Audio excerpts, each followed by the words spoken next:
We got Carly Moffa on the phone right now. Thank you for chatting with us today. Oh my gosh, well, thank you for having me. We got to get to know your story and get to know you. This is from your bios. You just left school to really focus on music? Believe it or not, I grew up not far from here, like right over the Delaware River near New Jersey. And I grew up working on farms with my parents. After school, we would go in the fields and work. But I left New Jersey and moved to Nashville not knowing a single person. And I attended Belmont University in Nashville before taking a brief break from Belmont to go on the road and play music for the first time, which is I sold all of my stuff and except for everything I could fit in my Nissan Versa and drove around the eastern half of the U.S. And so did you go to college in Nashville for the music scene, or that's kind of come together?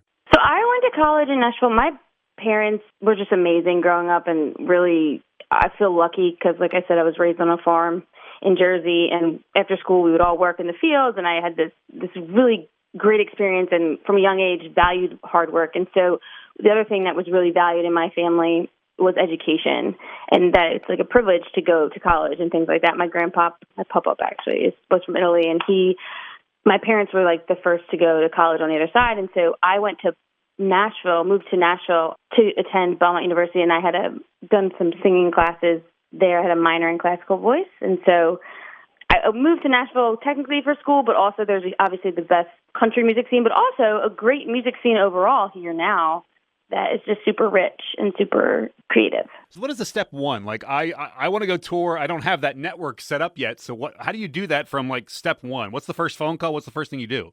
I put the cart before the horse, and I couldn't even play my guitar and sing when I booked my first shows. And I literally just called people. I looked up online different shows because my parents aren't musical. I don't come from a musical family.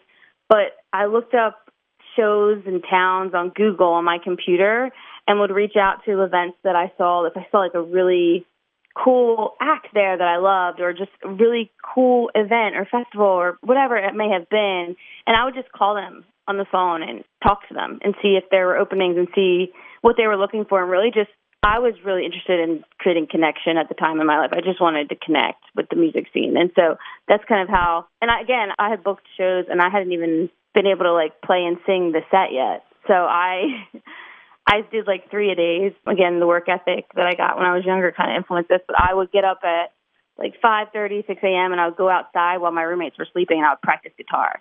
And it didn't matter how cold it was or how warm. And I'm like slightly afraid of the dark still. I don't know why. It's so weird. But so I would be out there and I'm like, oh gosh, okay. Like in the back porch practicing guitar. And then once they got up around like 8:30 or 9, I would come in and I would do like a rehearsal.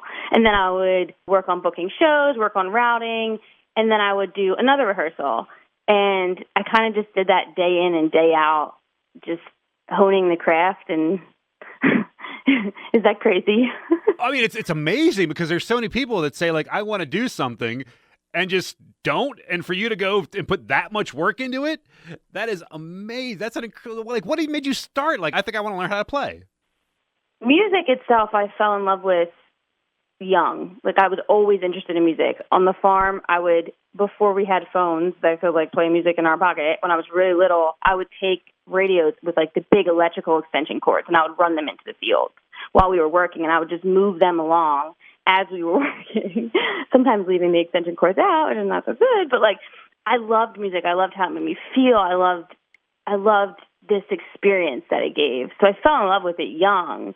But then as far as, like, honing the craft and playing an instrument, I think really my intention is to honor the craft, to honor music, right, and to be reverent of it. And the best way I know to do that is to work hard, because I think that the best way to honor music is to never let something in my control limit the creativity. Like, I don't want to be limited because I didn't work hard enough or because I didn't decide to learn how to play this. Like, I want to be able to create without limitations, because part of success to me is being able to create and to communicate the art in the way that I hear it in my head, or in the way that we, as a band, we come up with it. If it's my limitation that hinders that, I'm not okay with that. And so that's where I just wanted to be able to communicate, really, and connect. And I think we all just want to be seen and heard, and music is so amazing because even if we didn't write the song, like, I go to shows all the time, and if someone sings a song and I'm like, oh my gosh, like, I feel so seen by those lyrics. I feel so like, yes,